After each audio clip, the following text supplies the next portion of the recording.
The dust swirled around Eliza Carter's worn boots as she stood outside Holbrook's general store, her fingers trembling as they clutched the small gold band. The Kansas sun beat down mercilessly on the wooden boardwalk, and she could feel the eyes of passers-by boring into her back.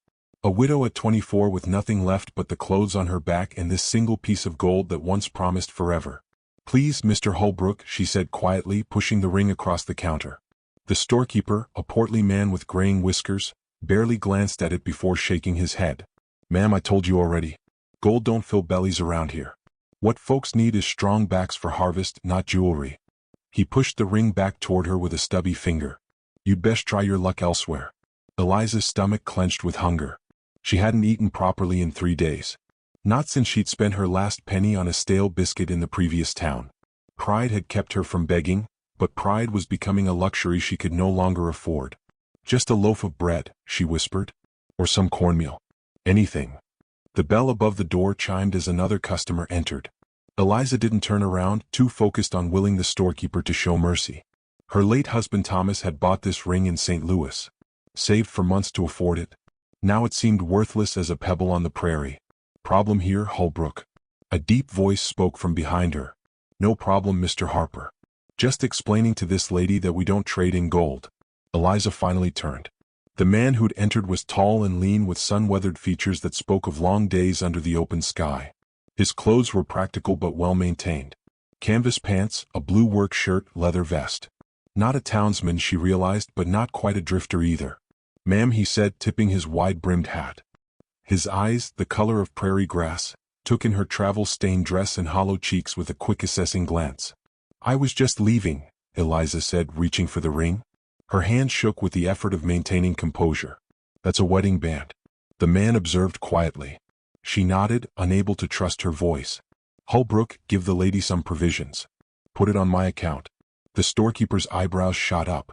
"Now, Mr. Harper, my account," Daniel Harper repeated firmly. Then to Eliza.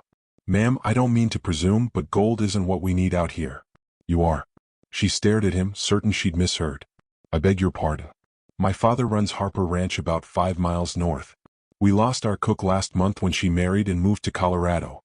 We've got 8 ranch hands who can rope a steer blindfolded but can't boil water without burning it." A slight smile tugged at the corner of his mouth. "If you can cook and aren't afraid of hard work, we've got a position available. Room, board, and wages." Eliza's throat tightened. She'd been a merchant's wife in Missouri before the fever took Thomas and the bank took everything else. Cooking for ranch hands wasn't what she'd imagined her life would become. But then neither was starving on the prairie. "I can cook," she managed. "Then we'd be obliged if you'd consider the position." He turned to Holbrook. "Get her whatever she needs for the road. Some proper supplies, too." As the storekeeper grudgingly began filling a basket, Daniel Harper studied her with those steady green eyes. "When did you last eat a real meal?" Pride flared briefly. "That's not your concern, Mr. Harper. It is if you're going to work for us. Can't have you fainting into the stew pot." His tone was matter-of-fact, not unkind. "There's a boarding house across the street. Mrs. Donnelly serves a fair noon meal. You could eat, rest up, and I'll come back with the wagon in 2 hours. I haven't accepted your offer yet." "No, ma'am, you haven't. But you're considering it. Else you'd have walked out already." He placed some coins on the counter. "For Mrs. Donnelly," he said to Holbrook. "See the lady gets there safely." He turned to leave, then paused at the door. "Keep your ring. Mrs. Carter. Eliza Carter. Mrs. Carter. Keep it out here. We don't trade away our memories. We just learn to carry them different." After he left, Holbrook handed her the basket now heavy with cornmeal, salt pork, dried beans, and even a small bag of sugar. "Daniel Harper's a good man," he said grudgingly. "His paw's fair too. It's honest work they're offering." Eliza nodded, clutching the basket with one hand and the ring with the other. Through the store window, she watched Daniel Harper mount his horse with easy grace. He sat for a moment looking back at the store, then touched his hat brim and rode off in a cloud of dust. The boarding house was a 2-story clapboard building that had seen better days.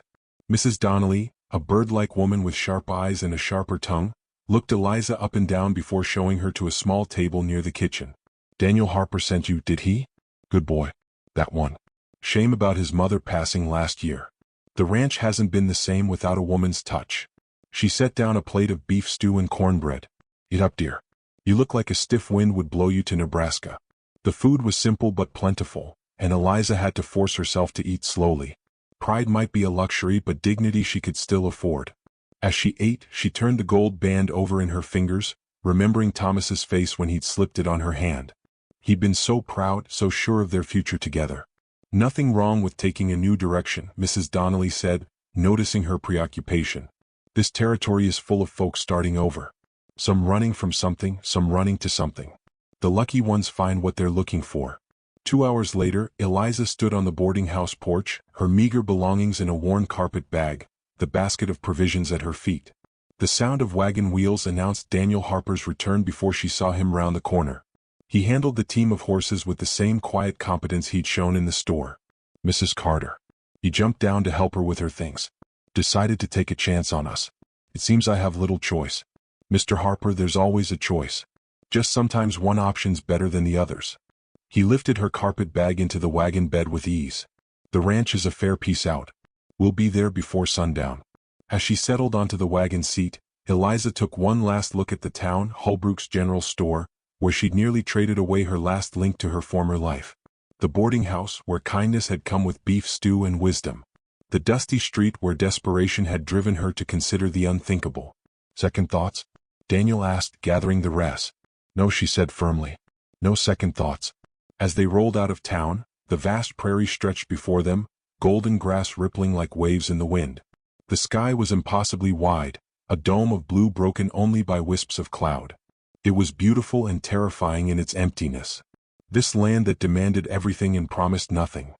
"Your father won't mind that you've hired a complete stranger?"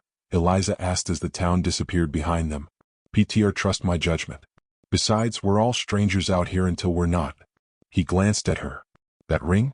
Your husband? Fever. 6 months ago. I'm sorry for your loss." They rode in silence for a while. The only sounds the creak of wagon wheels and the steady clop of hooves. Finally Daniel spoke again. "My mother used to say that the prairie takes everything soft away from you. But if you're strong enough, it gives you something back. A different kind of softness. Maybe the kind that comes from surviving." Eliza thought about that as they rode toward her uncertain future. She'd lost everything soft, her comfortable home, her merchant husband, her place in society. But she was still here, still breathing, still moving forward. Maybe that was its own kind of strength. The sun was beginning its descent when Daniel pointed ahead. There, Harper Ranch. In the distance she could see buildings taking shape. A main house, a barn, what looked like a bunkhouse. Smoke rose from a chimney, and she could make out figures moving among a herd of cattle. It wasn't much by Missouri standards, but against the vast emptiness of the prairie, it looked like civilization itself. "Welcome to your new home, Mrs. Carter," Daniel said. "Such as it is." Eliza straightened her shoulders and lifted her chin. She'd been a merchant's wife, soft and sheltered. That woman had died with Thomas in Missouri. The woman riding into Harper Ranch was someone new, someone the prairie was still shaping. She clutched her wedding ring one more time, then slipped it into her pocket, not throwing it away, not trading it for bread, but carrying it forward into whatever came next. Daniel Harper had been right out here. They didn't trade away their memories. They just learned to carry them different. The wagon rolled to a stop in front of the main house just as the sun touched the horizon, painting the prairie in shades of amber and rose. Before Daniel could help her down, the front door opened and a man emerged. Older, grayer, but bearing the same lean build and steady gaze as his son. "Pa, this is Mrs. Carter," Daniel said, lifting Eliza's carpet bag from the wagon. "She's agreed to take on the cooking." Jacob Harper studied her with eyes that missed nothing. His face was carved by wind and weather into deep lines, but there was no cruelty in it. "Ma'am," he said simply, touching the brim of his hat. "Daniel says you've fallen on hard times." "I'm willing to work, Mr. Harper," Eliza replied, meeting his gaze directly. "That's all that matters now." A ghost of approval flickered across the older man's features. "Fair enough. Daniel will show you to your quarters. Supper's at 6 sharp. The men get powerful cranky when they're kept waiting." He paused, then added more gently. "We're glad to have you, Mrs. Carter. It's been too long since this kitchen saw proper use." The kitchen, as it turned out, was both better and worse than Eliza had expected. The room itself was spacious with a large cast-iron stove, sturdy works, and shelves lined with provisions, but dust coated every surface, and the remnants of the ranch hands' attempts at cooking were evident in scorched pots and a sink full of unwashed dishes. "I know it's a sight," Daniel said apologetically, setting her bag down. The boys tried their best, but it's fine, Eliza interrupted, already rolling up her sleeves. Though I'll need water heated for cleaning, and someone will have to show me where everything's kept. I'll fetch water, he offered immediately. Your room's through there. It's small but it's private. Used to be the pantry before Ma had it converted. The room was indeed small but clean, with a narrow bed, a washstand, and a single window looking out toward the barn. Eliza set her few belongings on the bed and returned to face the disaster of a kitchen. How many men am I cooking for? 8 hands, plus Pa and me, sometimes more during roundup or when we hire extras. Daniel was already pumping water into buckets. The men eat hearty. They work hard. As he heated water on the stove, Eliza began her assessment. The larder was well stocked with basics: flour, cornmeal, beans, salt, pork, preserved goods. There was even a root cellar with potatoes and onions. She could work with this. What time do the men rise? First light. They'll want coffee and breakfast by 5. He glanced at her. I know it's a lot to ask. Starting tomorrow. I'll manage. She began sorting through the pots, setting aside those too damaged to save. Mr. Harper, Daniel, where's the nearest creek for washing? Behind the house about 50 yards, but we haul water for the kitchen. He paused in his work. Mrs. Carter, about what I said in town. She looked up from scrubbing a pot. Yes. When I said gold isn't what we need, you are. I meant it. This ranch runs on work and grit, not pretty things. We've all got our reasons for being here, our losses. What matters is what we do with today. Before she could respond, the door banged open and men began filing in, drawn by the smell of heated water and the sight of a woman in the kitchen. They were a rough-looking bunch, sarkened, dusty, ranging from a boy who couldn't be more than 17 to a grizzled man who might have been 60. Boys, Daniel said firmly. This is Mrs. Carter, our new cook. Mind your manners. They shuffled and muttered greetings, hats coming off in awkward deference. The youngest, towhead and freckled, blurted out, Ma'am, does this mean no more of Hank's beans? Hey now, protested a burly man with a thick mustache, presumably Hank. My beans ain't that bad. Your beans could chew a horse. Another man drawled, earning a round of laughter. Enough. Jacob Harper's voice cut through the noise from the doorway. Mrs. Carter's got work to do. You all clear out and let her do it. Supper's at 6. They filed out reluctantly, but Eliza caught the hope in their eyes. As the door closed behind them, she turned to Daniel. Is there coffee? They'll expect coffee in the morning. I'll show you where everything is, he said. And for the next hour, he helped her navigate the kitchen's mysteries, where the coffee was stored, how the stove's dampers worked, which pots were for what purpose. He was patient and thorough, and she found herself relaxing slightly. Your mother, she ventured as she seasoned a salvaged pot. She taught you about kitchens. Some I was the youngest, spent more time in the house than my brothers. A shadow crossed his face. They're gone now. The war took them. It's just P and me running things. The war, it had taken so many, left so many women widowed, so many families broken. Eliza didn't ask which side out here. It mattered less than survival. By the time the sun had fully set, she had the kitchen in some semblance of order and a simple supper ready. Beans properly seasoned this time. Cornbread and fried salt pork. It wasn't fancy, but it was hot and plentiful. The men filed in promptly at 6, taking their places at the long table with an eagerness that would have been comical if it weren't so earnest. Jacob took the head, Daniel to his right, and Eliza served quickly and efficiently. The first bite was met with absolute silence. Then the youngest, she'd learned his name was Billy, let out a sound that was almost a moan. Ma'am, this is its food. Billy, she said crisply. Eat it while it's hot. But she saw the looks exchanged, the way they ate with renewed appetite, cleaning their plates and looking hopefully for more. She'd made extra, anticipating hungry men, and watched with satisfaction as the serving platters emptied. Hey, Mrs. Carter, Jacob Harper said as she cleared the table. That was a fine meal. First one we've had in too long. The compliment was simple, but she could see he meant it. The other men murmured agreement, and she caught Daniel watching her with something like gratitude in his eyes. After supper, as she washed dishes, Daniel appeared at her elbow with a dish towel. You don't have to, she began. Mom makes everyone help with cleanup. No reason to change now. He took a dripping plate from her hands. The men are already talking about breakfast. Billy offered to get up early to help with the fire if it means proper biscuits. I'll manage the fire myself. Thank you. But she was pleased despite herself. It had been so long since anyone had appreciated anything she'd done. You did well tonight, he said quietly. I knew you would. You knew nothing about me except that I was desperate enough to trade my wedding ring for bread. I knew you still had pride in your bearing, even hungry. Knew you looked at that ring like it meant something more than gold. Knew you didn't beg even when begging might have worked. He set down the towel and met her eyes.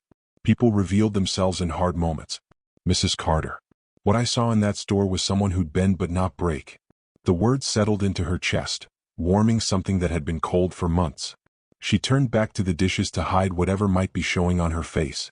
Fine words, Mr. Harper, but I'm just a cook now. Nothing more. Nothing wrong with honest work. He picked up the towel again. And please just Daniel. Mr. Harper is my father. They finished the dishes in companionable silence. As Eliza dried her hands, she noticed him pull something from his pocket. A small bunch of prairie flowers already slightly wilted. Picked these on the way back from town? He said almost shyly. Thought your room might. Well, Ma always liked flowers in the house. The gesture was so unexpected, so gentle from this quiet man that Eliza felt her throat tighten. She took the flowers carefully.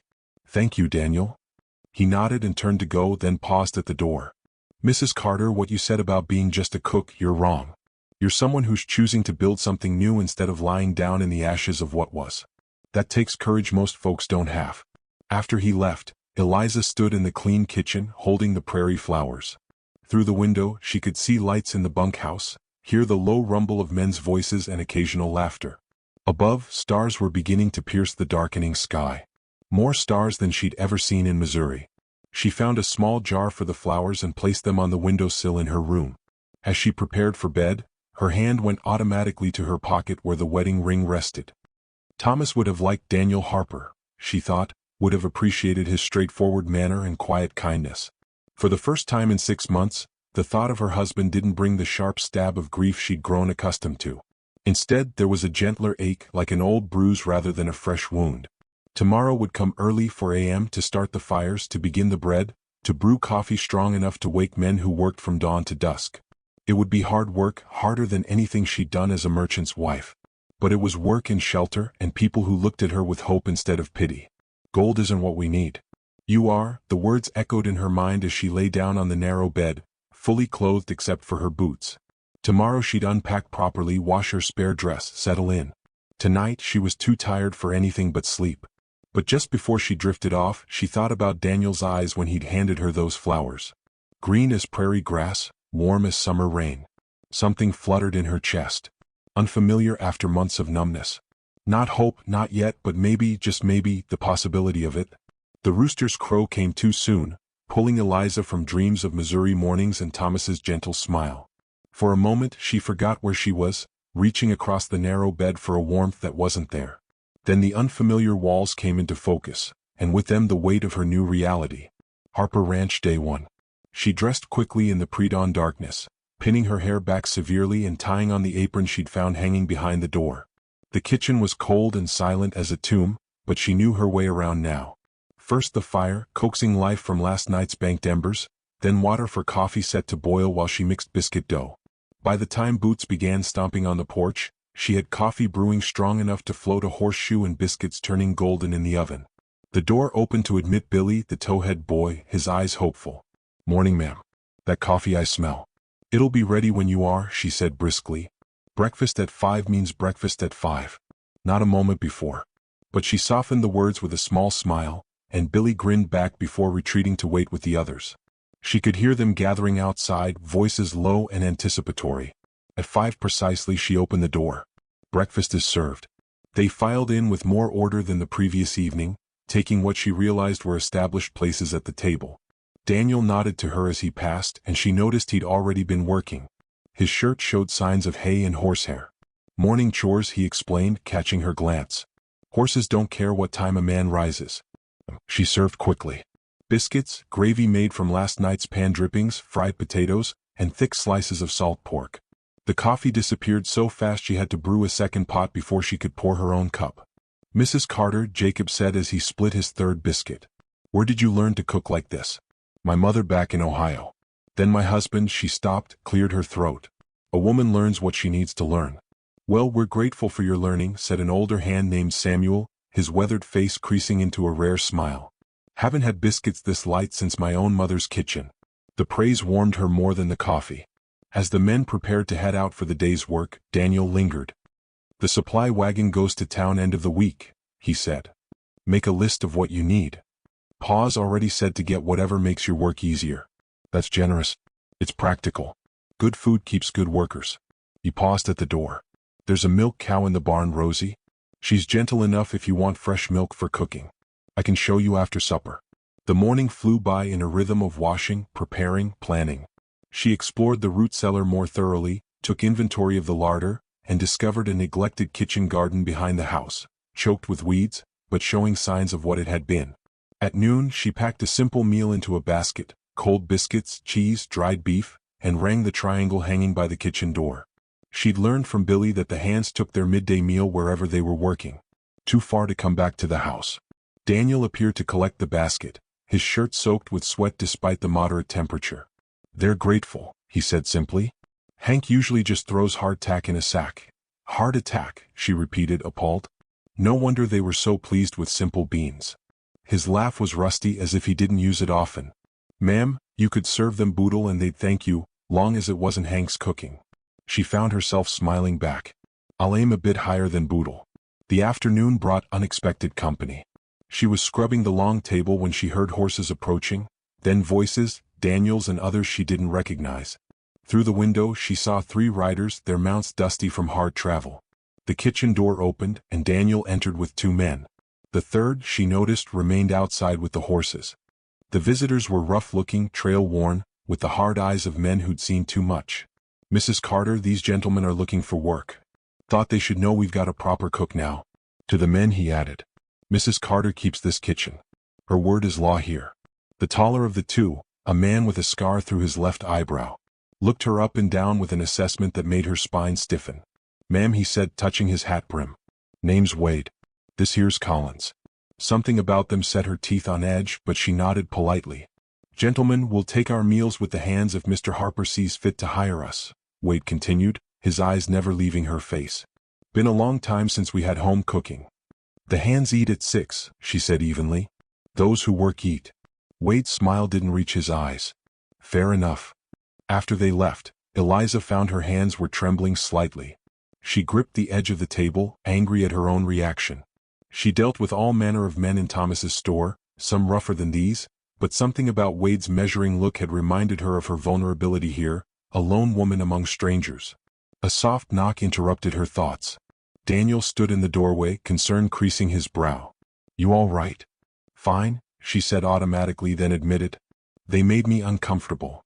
He stepped inside, closing the door behind him. Trust your instincts. I'm not sure about them myself, but we need the hands. Roundup's coming. He studied her face. I'll make sure they understand the rules. Anyone bothers you, they're gone. The protection in his voice steadied her. Thank you. It's not. He stopped, ran a hand through his hair. Ma would have my hide if I didn't look after. That is, you're under our roof. That means something. Before she could respond, he was gone. Back to the endless work of the ranch. But his words lingered.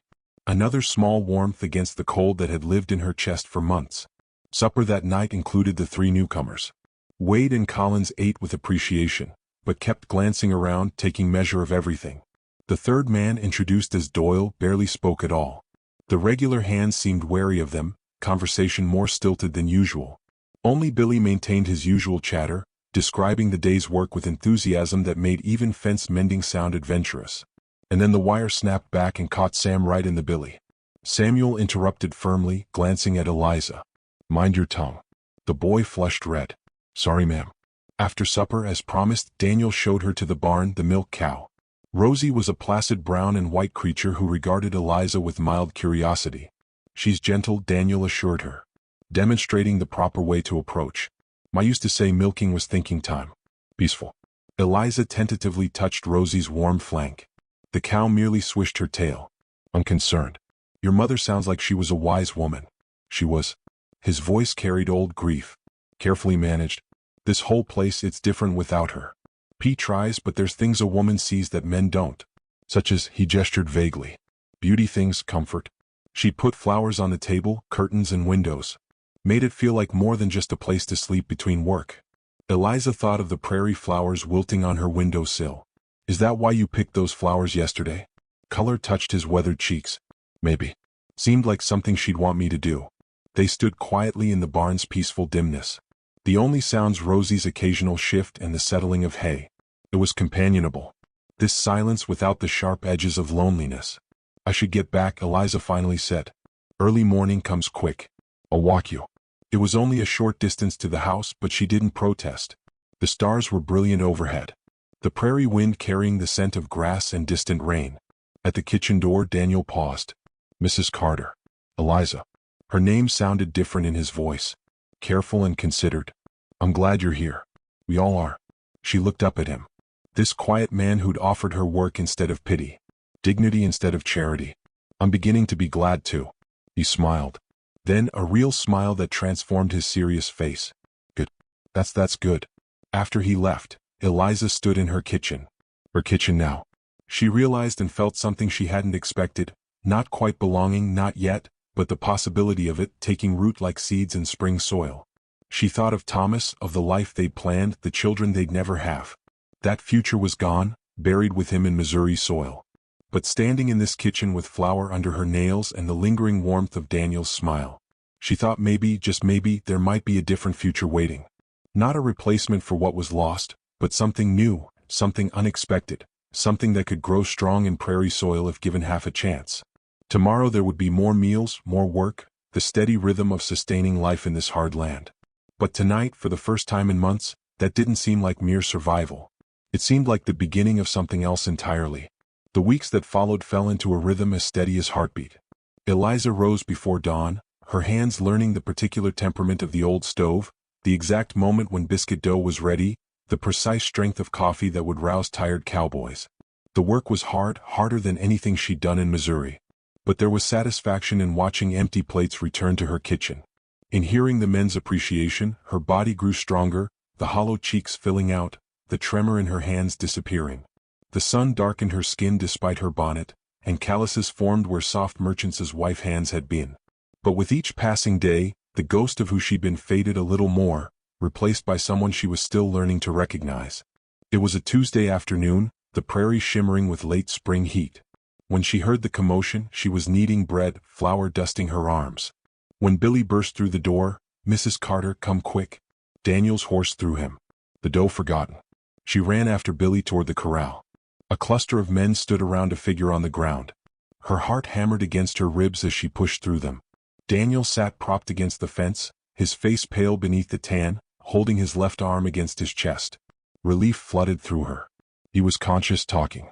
Just a disagreement with a green colt, he said through gritted teeth. Nothing broken, but she could see the unnatural angle of his shoulder, the tight lines of pain around his mouth. Without thinking, she knelt beside him, her hands gentle as she examined the injury. Dislocated, she diagnosed. Her father had been a doctor before drink claimed him. She'd learned more than a lady should about bodies and their failures. It needs setting. Jacob Harper appeared, his face grim. Doc Morrison's in town. Half-day's ride. I can do it, Eliza heard herself say. But it'll hurt. Daniel's eyes met hers. Green depths full of trust that made her breath catch. Do it. She sent Billy for whiskey and clean cloth, then positioned herself behind Daniel. The men watched with skeptical interest as she placed her hands precisely, remembering her father's teachings. On 3, she said. 1, 2 on 2. She pulled and rotated in one smooth motion. The shoulders slipped back into place with an audible pop. Daniel's whole body went rigid, a strangled sound escaping him, but the joint was where it belonged. Jesus, Mary and Joseph, breathed Samuel. Where'd you learn that? My father, she said simply, fashioning a sling from the cloth Billy brought. This needs to stay immobile for a few days. Daniel's color was already better, the sharp edge of pain fading from his features. His good hand caught hers as she adjusted the sling. Thank you. The touch was brief, but it sent warmth spreading up her arm. She stood quickly, brushing dust from her skirts. You should rest, Billy. Help him to the house. But Daniel insisted on walking himself, stubborn pride in every careful step. Eliza followed, ignoring the knowing looks some of the men exchanged. That evening, she brought supper to Daniel's room, the first time she'd been beyond the kitchen and her own small quarters. The room was plain but clean, with a narrow bed, a washstand and a shelf of well-worn books. He sat propped against pillows, attempting to eat one-handed. Let me, she said, taking the plate. I'm not an invalid. No, you're a stubborn fool who will re-inch that shoulder trying to prove something. She cut his meat into manageable pieces. There, now you can feed yourself and maintain your masculine pride. His laugh surprised them both. You sound like Ma. She had no patience for what she called foolish male vanity. A wise woman. Eliza settled into the chair beside his bed. Tell me about her. So he did. As the evening light slanted through the window, Margaret Harper had been a school teacher from Pennsylvania, come west with dreams of civilizing the frontier. Instead, she'd married Jacob Harper and spent 30 years making a home in the wilderness. She insisted on proper meals even during roundup. Said, civilization started at the dinner table. His voice was warm with memory. Taught all us boys to read and write. Made us practice penmanship even when P said it was foolish. You'll thank me someday, she'd say. Did you thank her? Every day. The warmth faded slightly. Wish I'd told her more when she was here to hear it. They sat quietly as shadows lengthened. Eliza found herself studying his face in the soft light. The sun lines around his eyes, the firm jaw, the way his hair fell across his forehead. He was handsome in the way of men who worked under open sky. Nothing polished or pittified about it. You're staring, he said softly. Heat flooded her cheeks. I was thinking you need a haircut. That's so. His eyes held gentle amusement. You offering? I might be. Can't have you looking like a wild man at the table. Heaven forbid. He shifted, wincing slightly. Eliza, can I ask you something? She nodded, though her pulse quickened at his serious tone. Your husband, do you miss him? The question sat between them like a physical thing. She considered her answer carefully. I miss who we were together, the life we built, the future we planned. She paused, searching for truth. But the sharp edge of it, that's fading. Sometimes I feel guilty about that. Ma used to say grief was like prairie fire. Burns everything at first, but then new things grow in the ashes. Doesn't mean the old growth didn't matter. Just means life keeps on. Your mother sounds like she was full of wisdom. She was full of something, he said with a slight smile. He called it Irish stubbornness. Eliza found herself smiling back. And did you inherit this Irish stubbornness? Why do you think I tried to ride that green colt? She laughed then, real and unforced, and saw something shift in his expression. His good hand moved toward hers on the armrest, stopped just short of touching. Eliza, he said quietly. I'm Mrs. Carter. Billy's voice from downstairs broke the moment. Sorry to bother, but Collins is asking about second helpings and Hank said to tell him, I'll be right there, she called back, standing quickly. You should rest. I'll send Billy up with anything else you need. She fled before he could respond, her heart beating too fast, her skin too warm, in the safety of her kitchen. She pressed her palms against the cool wood of the table and tried to steady herself. This was dangerous territory. She was widow, hired help, dependent on the Harpers' goodwill. And Daniel was a good man who deserved better than a woman still wearing her dead husband's ring. But oh, the way he looked at her, the way her name sounded in his voice, the careful distance he maintained that spoke of respect, not disinterest. Mrs. Carter, Billy appeared in the doorway. Everything all right? Fine, she said briskly, moving to the stove. Tell Collins he can have seconds if he splits tomorrow's kindling. The boy grinned. Yes, ma'am. That'll teach him. The next days passed with Daniel relegated to light work, much to his visible frustration, but his shoulder healed clean, and by week's end he was back in the saddle. Though Eliza noticed he favored his right side. It was a Sunday afternoon when things shifted again. The hands had the day off, most gone to town, and Jacob was visiting a neighboring ranch. Eliza was tending the kitchen garden she'd slowly been reclaiming when she heard hoof beats. Daniel appeared, leading 2 saddled horses. Thought you might like to see more of the ranch. She looked down at her dirt-stained apron. I'm hardly dressed for riding. You're dressed fine. Come on, Eliza. The work will keep. There was something in his voice, not pleading exactly, but close, that made her untie her apron. She hadn't been on a horse since leaving Missouri, but muscle memory served as he helped her mount the gentle mare. They rode in companionable silence at first, the prairie spreading endless before them. Daniel pointed out landmarks. The creek that marked their eastern boundary. The stand of cottonwoods where they gathered cattle during storms. The hill where his mother was buried beside his brothers. They stopped there, dismounting to pay respects. 3 simple crosses marked the graves. Wild flowers growing between them. She'd like what you've done with the kitchen, Daniel said quietly. Like having life in the house again. It's just cooking. No. He turned to face her fully.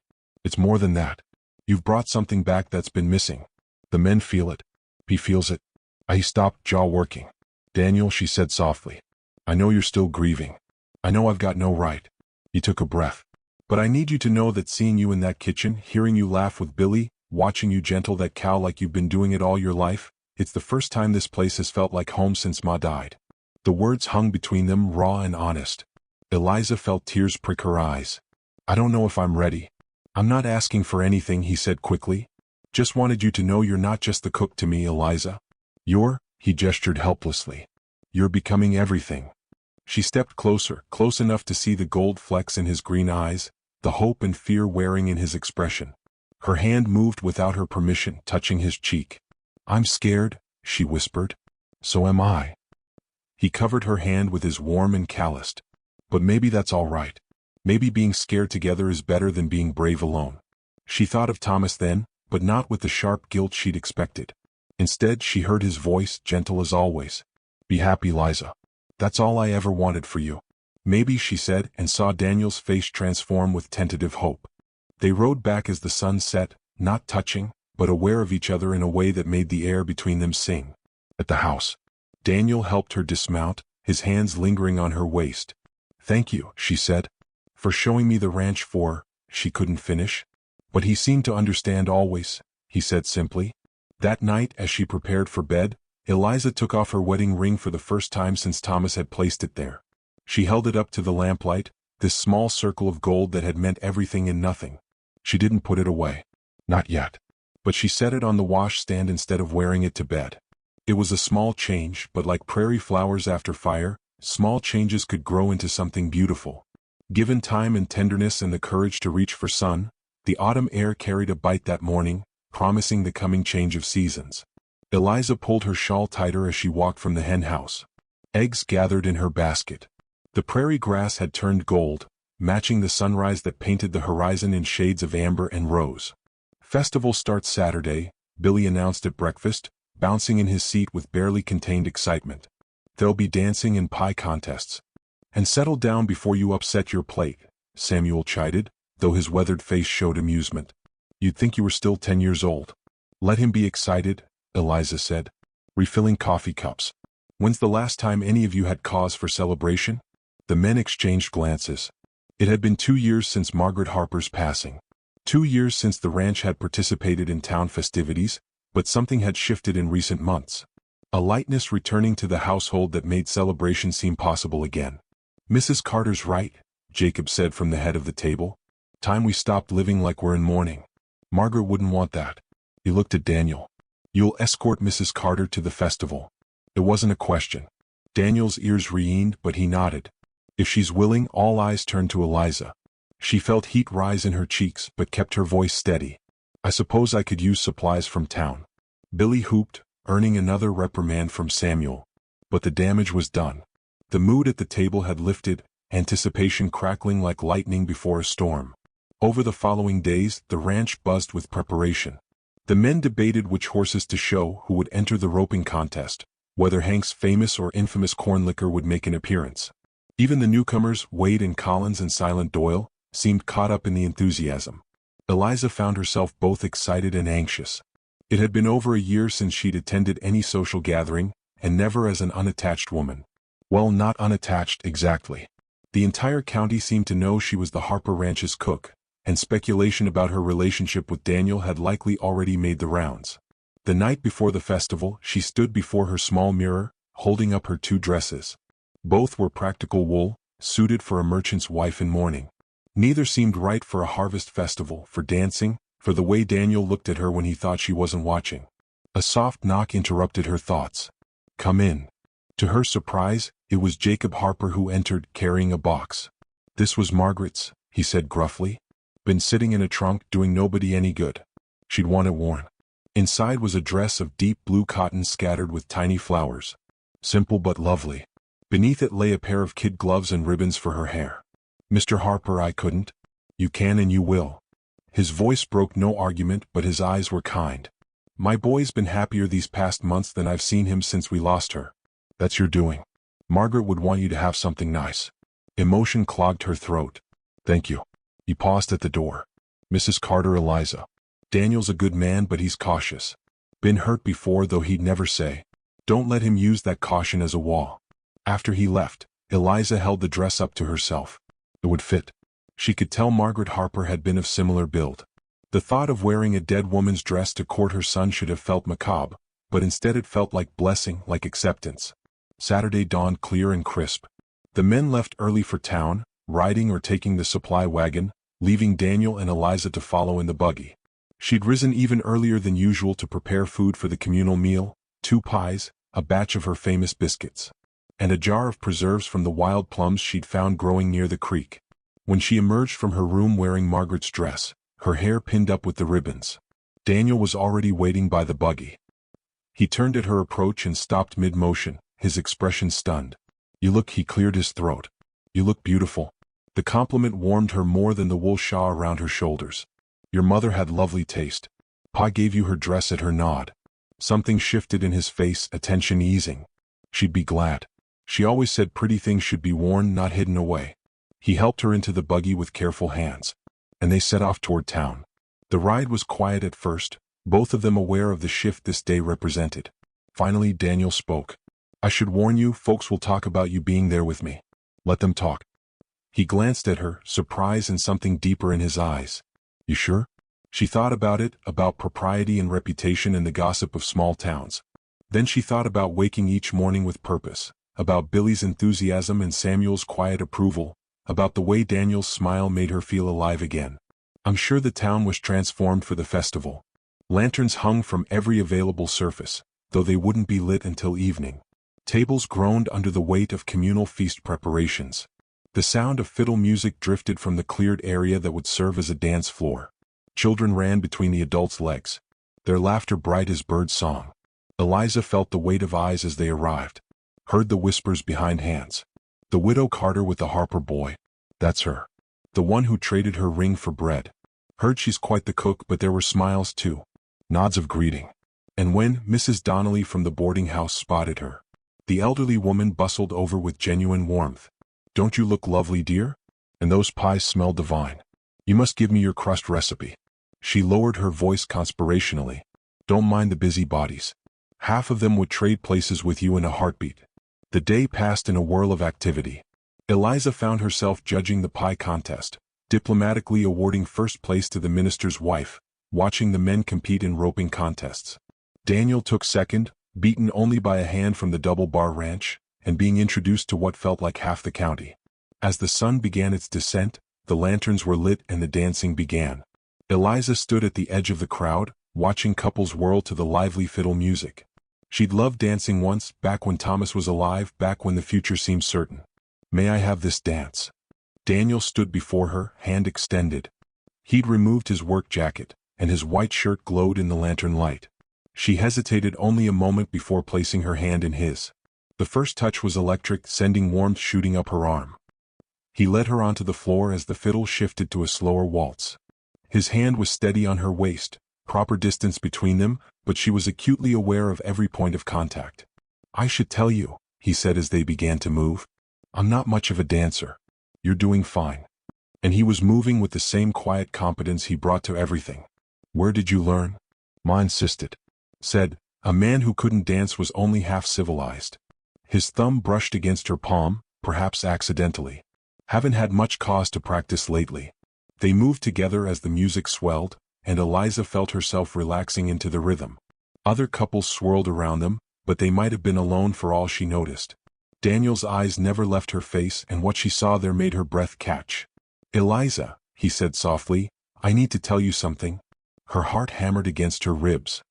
"Yes, he spun her gently, buying time." When she was back in his arms, he continued, "I was engaged once before. Her name was Catherine." Eliza's steps faltered slightly, but he held her steady. She was the daughter of a rancher up north. Pretty, accomplished, everything a man could want. We were to be married until she visited the ranch and saw what life here really meant. The isolation, the hard work, the uncertainty. His jaw tightened. She broke it off the night before she left. Said she couldn't bury herself in the wilderness for any man. "Daniel, I'm telling you this because I need you to understand what I feel for you. It's not just loneliness or convenience. When you're in that kitchen humming while you work. When you gentle that orrery cow.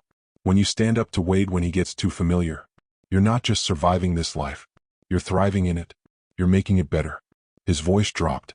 You're making me better. The music had stopped, but they stood frozen in place, oblivious to the dancers moving around them. Eliza reached up, touched his cheek as she had that day by his mother's grave. I'm not Catherine, she said simply. No, he agreed, covering her hand with his. You're Eliza. And that's everything. Someone cleared their throat nearby. Billy grinning like a fool. They're starting another dance. If you two are done staring at each other. Daniel's face flushed. But Eliza laughed, the sound bright and free. One more dance, she told Daniel. Then I should check on the pies, but one dance became two, then three. They talked between songs about the ranch, about his mother's roses that Eliza was trying to resurrect, about the books on his shelf she'd been eyeing. When they finally took a break, Eliza felt lighter than she had in months, as if something heavy had been set down. The evening was winding down when trouble stirred.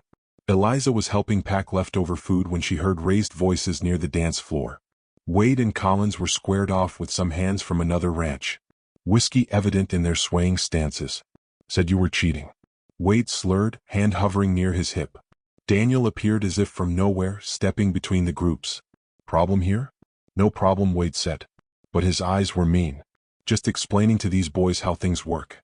Only thing you're explaining is how to get fired, Daniel said evenly. Walk it off, both of you, now. For a moment, violence hung in the air like smoke. Then Collins grabbed WD's arm, mumbling something about not worth it, and they stumbled away. Daniel watched them go, tension in every line of his body. Trouble? Eliza asked quietly, appearing at his elbow. Maybe P hired them. But he shook his head. I'll talk to him. Tonight's not for worrying. He was right. As they loaded the buggy for the trip home, Eliza felt a contentment she'd thought lost forever. The festival had been everything she'd forgotten life could be. Joy in community and the promise of something sweet. The ride home was quiet, but it was the comfortable silence of two people who'd said what needed saying. When they reached the ranch, Daniel helped her down, his hands lingering on her waist. Thank you, she said, for the dancing, for telling me about Catherine, for everything. Eliza, her name was a prayer on his lips. Can I? Yes, she whispered. He kissed her then, gentle and careful, as if she might break or disappear. She leaned into him. Her hands finding his shoulders, and felt something inside her that had been frozen begin to thaw when they parted, both breathing unsteadily. He rested his forehead against hers. I'll court you proper, he promised. Whatever you need, however long it takes. Just be yourself, she said. That's all I need. Later in her room, Eliza unpinned her hair and carefully folded Margaret's dress on the washstand. Her wedding ring caught the lamplight. She picked it up, held it for a long moment, then opened the small drawer and placed it gently inside, not discarded, not forgotten, but put away. She was ready for what came next. The first sign of trouble came 3 days after the festival. Eliza was hanging laundry when she noticed riders on the horizon. Not the usual purposeful movement of ranch work, but the lazy circling of vultures eyeing prey. She shaded her eyes, counting 5, maybe 6 horses moving along their eastern boundary. That evening, Daniel's expression was grim as he entered the kitchen. Someone cut our fence lines. Lost about 20 head before we noticed. Rustlers? Jacob asked from his place at the table. Maybe, or someone wanting us to think so. Daniel's eyes flickered to where Wade sat with the other hands. Could be coincidence, but Eliza saw the doubt in his face. The careful way he watched the 3 newcomers. WD caught the scrutiny and smiled slow and mocking before returning to his meal. The tension grew over the following days like storm clouds building on the prairie. More cut fences. A water hole fouled with a dead coyote. Small harassments that kept the men riding longer hours. Tempers shorter. Everyone looking over their shoulders. It's Clayton Mason, Samuel said one evening. Voice low. The regular hands had gathered in the kitchen after the others had left. A war council of sorts. Got to be. He's been eyeing Harperland for years. Can't prove it, Daniel said, frustration evident. And we can't fight shadows. Eliza poured coffee, listening to the men debate. Clayton Mason owned the Double Bar Ranch to the north. Operation 3 times the size of theirs, run on greed and intimidation. She'd heard the stories. Hired guns, suspicious fires, smaller ranchers driven out or bought out for pennies on the dollar. Maybe that's what he wants, she said quietly. To keep you chasing shadows while he plans something bigger. The men looked at her with surprise. She rarely spoke during these discussions. Daniel leaned forward. What do you mean? In my husband's store, we had a competitor who played similar games. Little thefts, damaged goods, rumors spread. While we were distracted fixing small problems, he was working to buy our mortgage from the bank. She met Daniel's eyes. What does Mason really want? The whole valley, Jacob said grimly. Always has. We control the best water access. Then that's what he'll come for. Eliza said, not your cattle, your water. The room fell silent as the implication sank in. Without water rights, the ranch would wither like grass in drought. No amount of fence mending or cattle watching would matter if Mason found a way to claim their creek access. That night, Daniel walked her to her room as had become their custom. These moments were precious, stolen kisses in doorways, quiet conversations under stars, the brush of hands when she served his plate, a courtship constrained by propriety, and the watchful eyes of others, but no less sweet for it. You're clever, he said, catching her hand. Seeing what we missed. I've had practice watching for snakes, she replied. Just because they're in business suits doesn't make them less dangerous. He pulled her close and she went willingly, savoring his solid warmth. I worry, he admitted against her hair. If Mason makes a real move, then we'll face it, she said firmly. Together, his arms tightened. I love you, Eliza. The words, first time spoken aloud, made her heart stutter. She pulled back to see his face, finding nervousness and hope in equal measure. I love you too, she whispered and watched joy transform his features. They might have stayed there forever, lost in the wonder of acknowledged feeling, but the sound of approaching hoof-beats broke the spell. Daniel stepped away, hand moving to his sidearm as a rider materialized from the darkness. Boss, it was Pete, one of the younger hands. Trouble at the creek. Riders, maybe a dozen. Sam sent me to fetch you. Daniel was already moving. Wake the others quietly. To Eliza. Get to the root cellar. Bar the door. I can help. Please. The single word held such weight that she nodded. He kissed her quickly, fiercely. Promise me you'll stay safe. Promise me you'll come back. Always. Then he was gone, swallowed by darkness. Eliza stood frozen for a moment before training kicked in.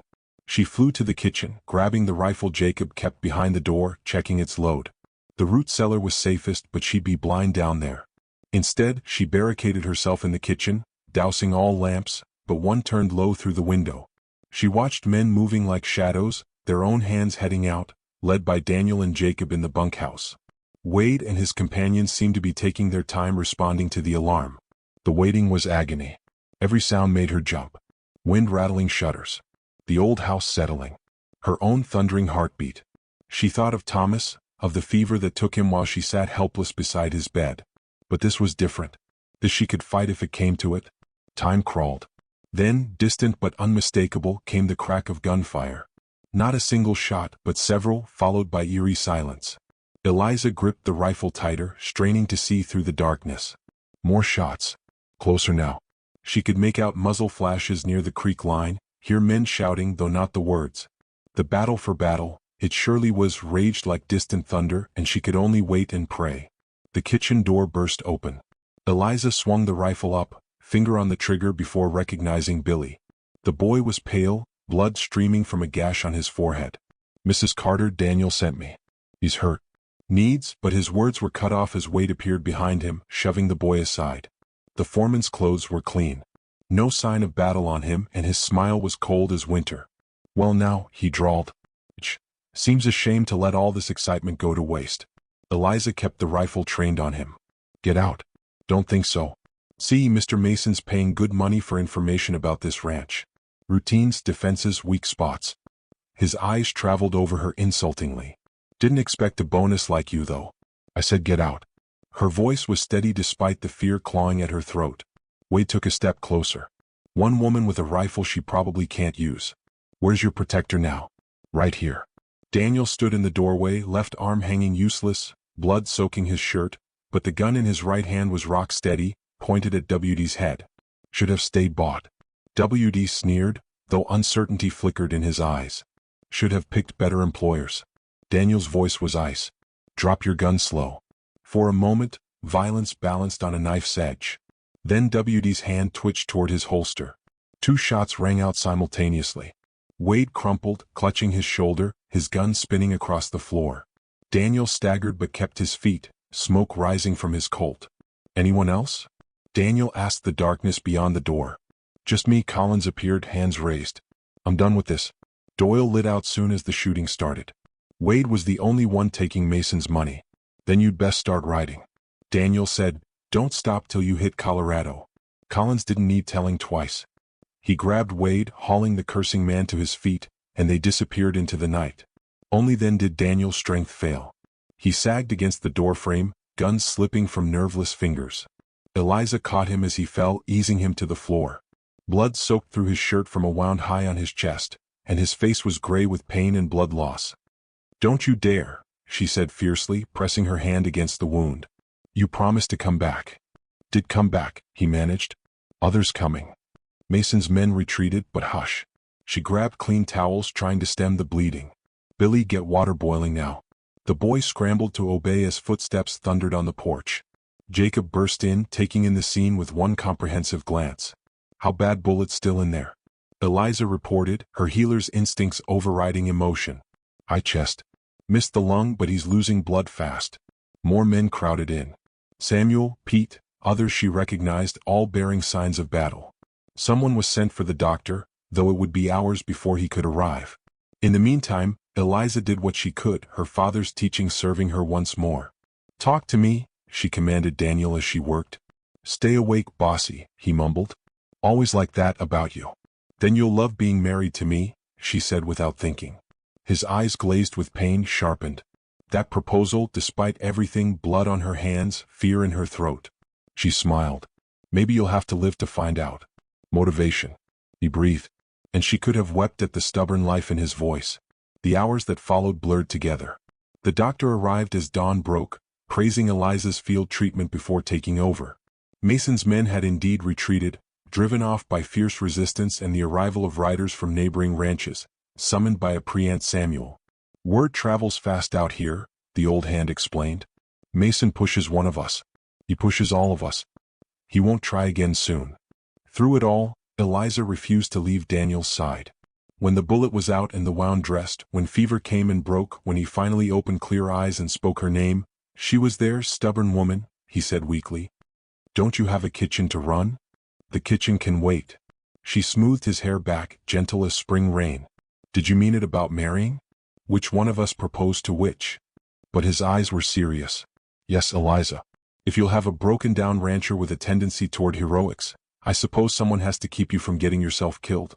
She leaned down, kissed him soft and sweet. "Yes, Daniel Harper. Yes to everything." Outside, she could hear the ranch stirring to life, men calling to each other, cattle lowing, the eternal wind across grass. Harper Ranch had survived another trial, would face others in future, but sitting beside Daniel, his hand warm in hers, Eliza felt no fear. They'd face the darkness and won. Whatever came next, they'd meet it the same way together, with courage, with love that was stronger than any shadow. The frontier demanded everything, but sometimes, if you were strong enough and lucky enough and stubborn enough, it gave back more than it took. The attack came at dawn, 2 weeks after Daniel had risen from his sick bed. Eliza woke to the thunder of hoof-beats and the crack of rifles. She'd been sleeping lightly these days. The Colt revolver Daniel had given her within easy reach on the nightstand. Mason's men. Billy's voice rang out from the yard. Coming from the north. Eliza dressed quickly, fingers steady despite her racing heart. Through her window, she could see riders streaming across the prairie. Not the dozen from before, but twice that number. Mason had hired more guns. Determined to take the ranch once and for all. She grabbed the rifle and ammunition, heading for the kitchen where the windows gave the best view of the approaches. Daniel was already there, shirtless, his chest still bandaged, but his eyes sharp with purpose. "I told you to stay in your room," he said without looking at her, checking the load on his Winchester. "And I told you I'm not the hiding type." She took position at the opposite window. "How many?" 20, maybe more. P got men positioned at the barn and bunkhouse, his jaw tightened. "This is different. Eliza, last time was testing our defenses. This is war." As if to emphasize his words, a bullet shattered the window beside them, showering glass across the floor. Eliza dropped below the sill, heart hammering, then carefully rose to return fire. Her shot went wide, but it forced the advancing riders to veer off. "Where did a merchant's wife learn to shoot?" Daniel asked, impressed despite the circumstances. "My father insisted, said a woman alone should know how to defend herself." She levered another round, though I never imagined this. The battle erupted in earnest. Gunfire crackled from multiple positions as Mason's hired guns tried to surround the ranch buildings. The defenders fought back desperately, using their knowledge of the terrain to advantage, but they were outnumbered, and Eliza could see riders working to flank their positions. The barn, Daniel muttered, tracking movement through his sights. They're going for the barn where the horses were. Without mounts, the ranch would be crippled. Daniel started to move, but Eliza caught his arm. You're wounded. I'll go like hell. I'm faster and they won't expect it. She was already grabbing extra ammunition. Cover me. Before he could protest further, she was out the back door, running low across the open ground. Bullets winded overhead like angry hornets, but Daniel's covering fire kept the attackers' heads down. She made it to the barn side door, slipping inside to find Samuel and two other hands crouched behind hay bales. Mrs. Carter, what are you defending? What's ours? She said grimly. Through the barn's wide doors, she could see riders massing for a charge. They rush us. We'll never hold. Samuel's weathered face was grave. No, ma'am. We won't. An idea struck her. Desperate, dangerous. But maybe their only chance. The horses. If we stampede them out just as Mason's men charge. Understanding dawned in Samuel's eyes. Might work. Might also get us all killed. Better than dying certain. She moved toward the stalls where the horses stamped nervously, sensing the violence outside. On my signal. They worked quickly, opening stall doors, positioning themselves through the gaps in the barn walls. Eliza watched the riders form up. She recognized the man leading them, Clayton Mason himself, come to oversee his victory. Arrogant fool. Now she shouted. They fired into the air and slapped the horses' rumps, sending the terrified animals bolting through the open doors. 20 horses in full panic met 20 charging riders head-on. The collision was chaos. Men shouting, horses screaming, dust billowing up to obscure everything. In the confusion, the defenders picked their shots carefully. Eliza saw Mason's horse rear, dumping him in the dirt. Another rider went down. Then another. The charge broke apart. Riders wheeling away from the mayhem. The house. Samuel pointed and focusing on the barn. They'd left the main house exposed. Smoke was already rising from one corner where someone had thrown a torch. Eliza ran again, no thought for safety, only for the home that had become hers. She burst through the kitchen door to find Daniel fighting flames with water buckets, his bandages seeping red from reopened wounds. Stubborn man, she gasped, grabbing another bucket. Stubborn woman, he countered. They fought the fire together side by side while gunfire continued outside. The flames hadn't spread far. The torch had caught the porch more than the structure itself, but smoke filled the kitchen, making breathing difficult. A figure appeared in the doorway. Mason himself, clothes dusty but eyes burning with fury. He held a pistol trained on them. Should have sold when I offered.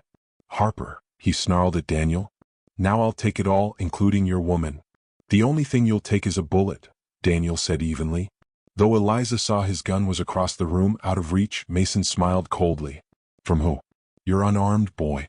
He's not alone. Jacob Harper stood behind Mason, his old Sharps rifle pressed to the land grabber's spine. Drop it, Clayton. Game's over. For a heartbeat, nobody moved. Then Mason's face twisted with rage and he started to turn, bringing his gun around. 3 shots rang out almost simultaneously.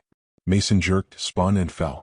Eliza lowered her smoking Colt, hand trembling slightly. She'd shot him in the shoulder just as Jacob's bullet took him in the leg.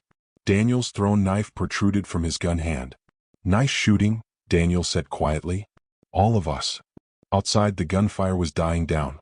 Without Mason to lead them, his hired guns were retreating, pursued by arriving neighbors who'd seen the smoke and come to help. The siege was broken. It's done, Jacob said, looking down at Mason writhing on the floor. Someone fetched the sheriff and the doctor again. The aftermath was a blur of activity. The sheriff arrived to arrest Mason and what remained of his men. The doctor tended wounds. Daniel's reopened stitches, burns on Eliza's hands from fighting the fire, various injuries among the defenders. The neighboring ranchers who'd come to help were fed and thanked. Bonds of mutual aid strengthened. As the sun set, Eliza stood on the porch surveying the damage. Bullet holes pocked the walls. Windows were shattered. The corner where the fire had caught was charred black, but the ranch stood. They'd held. We'll need to rebuild, Daniel said, joining her. His arm was in a sling again, face pale but determined. We will, she agreed. Then the full weight of it hit her. What they'd survived, what they'd nearly lost, what they'd fought for. Her knees buckled. Daniel caught her with his good arm, pulling her against him. Hey, it's over. We're safe. I shot a man, she whispered. I've never you saved us. All of us. He pressed his lips to her hair. You were magnificent, Eliza. terrifying but magnificent. She let out a shaky laugh. Is this what life will always be like? Fighting for what's ours? Sometimes, but not always. He turned her to face him. Most days will be quiet. Cooking breakfast, tending cattle, watching sunsets, raising children who'll be too stubborn for their own good. Children, despite everything, warmth bloomed in her chest. If you want, when you're ready, his eyes searched hers. I know today was proof, she interrupted. Proof of what? That I belong here. That this is home. That what we're building is worth fighting for. She reached up, cooped his face with a soot-stained hand. I love you, Daniel Harper. I love this ranch, this life, these people. I even love this ornery land that tries to kill us. He kissed her, then deep and desperate and full of promise. Around them, the ranch settled into evening, men seeing to horses, someone starting supper in the damaged kitchen. Life asserting itself over destruction. Marry me soon, he said against her lips. I don't want to wait. Next week, she agreed. As soon as you can stand upright for the ceremony. Billy's whoop from somewhere behind them suggested their conversation hadn't been as private as they'd thought. Within minutes, the entire ranch knew. Harper's boy and the widow were getting married. In the midst of battle's aftermath, joy sparked and spread like prairie fire. That night, as Eliza tended the wounded and fed the helpers, she thought about the journey that had brought her here. From desperate widow trying to trade gold for bread to a woman who defended her home with gun and grit, the old Eliza, the merchant's wife, could never have imagined this life. But that woman was gone, refined away by prairie wind and necessity. In her place stood someone stronger, someone who could face down hired guns and comfort the wounded, who could make biscuits at dawn and fight fires at noon. Someone who'd found love not in spite of hardship but because of how they'd faced it together. Your wool gathering, Daniel observed, catching her in the hallway. Thinking about gold, she said. He looked confused. Gold? How you were right. Gold wasn't what this place needed. She smiled, thinking of her wedding ring tucked safely in a drawer, part of another life. It needed someone too stubborn to quit. It needed you, he corrected. We all did. We all do. Tomorrow would bring its own challenges. Repairs to make, a ranch to run, a wedding to plan in the midst of rebuilding. Mason was finished, but there would always be those who coveted what others had built. The frontier demanded vigilance as much as courage. But tonight, surrounded by people who'd become family in a house scarred by battle, but still standing, Eliza felt only gratitude. She traded her ring for a chance at survival and gained so much more. Love, purpose, a place to belong. Gold couldn't buy that. Only courage could earn it, and grace could keep it, and love could make it worth every fight. Winter had passed like a distant dream, taking with it the scars of battle and leaving hope in its wake. The bullet holes in the ranch house walls had been patched. The burned timber replaced and new glass gleamed in the windows. Spring arrived with its usual promise, painting the prairie in shades of green and gold, bringing life back to a land that had seen too much death. Eliza stood before the mirror in Margaret Harper's room, her room now, adjusting the simple cream-colored dress she'd sewn herself. It wasn't fancy by Missouri standards, but the delicate embroidery at the collar and cuffs spoke of hours spent by lamplight creating something beautiful from plain cloth. At her throat hung a simple gold locket. Daniel's wedding gift containing a sprig of prairie grass from the hill where his mother lay buried. You look beautiful, came a voice from the doorway. Mrs. Donnelly bustled in, her bird-like frame draped in her best Sunday dress. Like a prairie rose, my dear. I feel like I might faint, Eliza admitted, pressing a hand to her stomach where butterflies danced. Every bride feels that way. Even I did 40 years ago. The older woman's eyes twinkled. Though I suspect your young man is feeling worse. Last I saw, he was pacing the parlor like a caged wolf. Through the window, Eliza could see the preparations in the yard. Tables borrowed from neighbors groaned under the weight of food. Her kitchen had been cooking for days with help from the ranch women. Wildflowers decorated every available surface, and someone had strung ribbons between the posts, creating a festive canopy. Half the county seemed to have gathered, come to witness something good after the darkness of recent months. A knock at the door interrupted her musings. Come in. Jacob Harper entered, looking uncomfortable but dignified in his best suit. In his hands he carried a small wooden box. This was Margaret's, he said gruffly. Her mother's before that came all the way from Ireland. He opened the box to reveal a delicate hair comb adorned with tiny pearls. She'd want you to wear it today. Tears pricked Eliza's eyes as he gently placed the comb in her pinned-up hair. Thank you, she whispered. No, thank you. His weathered face was serious. You brought my boy back to life. Eliza brought this whole ranch back to life. Margaret would have loved you. He offered his arm.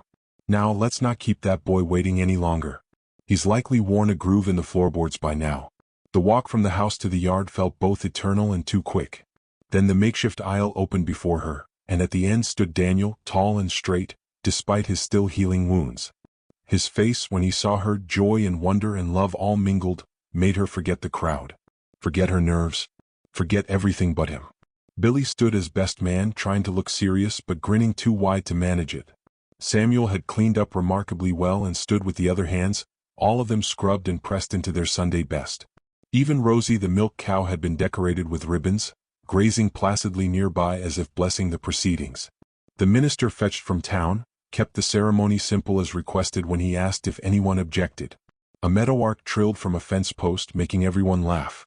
Daniel's hands were steady and warm as he slipped a plain gold band onto her finger, not elaborate like her first ring, but solid and true like the man giving it. "I now pronounce you man and wife," the minister declared. "You may kiss your bride." Daniel didn't need telling twice. He pulled her close, kissing her thoroughly enough to earn whoops from the cowboys and gentle tisking from the church ladies. When they parted, both breathless and laughing, the celebration erupted around them. The rest of the day blurred into a tapestry of joy. There was dancing to fiddle music, Daniel proving he'd been practicing as he whirled her around the makeshift floor.